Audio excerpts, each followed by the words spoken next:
அஸ்லாம் வலைக்கும். Hi friends, it's Friday evening. ரொம்ப நாளாகவே ஓரியோ பிஸ்கெட் கேக் செய்யணும்னு நினச்சிட்டு இருந்தேன். ஸோ அது இன்னைக்கு தான் வந்து ட்ரை பண்ணுறேன். இதுக்காக பிஸ்கெட் எல்லாம் க்ரஷ் பண்ணிவிட்டு அதில் கொஞ்சமாக மில்க் ஆட் பண்ணிவிட்டு நல்லா மிக்ஸ் பண்ணிக்கணும்.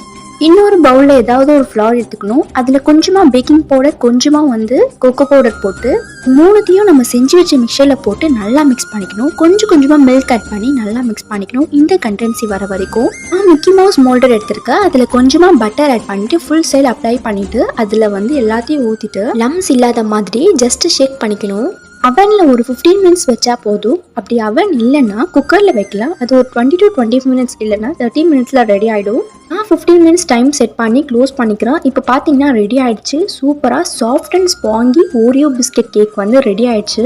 நான் இதை ஃபர்ஸ்ட் டைம் ட்ரை பண்ணுறேன். ரொம்பவே பர்ஃபெக்டாக வந்துச்சு. இது மம்மிக்கிட்டையும் ஆன்ட்டிக்கிட்டையும் கொடுத்து டேஸ்ட் பண்ண சொன்னேன். ரொம்பவே டேஸ்ட்டாக இருந்துச்சுன்னு சொன்னாங்க. பிடிச்சிருந்துச்சுன்னா நீங்களும் ட்ரை பண்ணி பாருங்கள். Keep support. நெக்ஸ்ட் vlogல பார்க்கலாம். டாடா.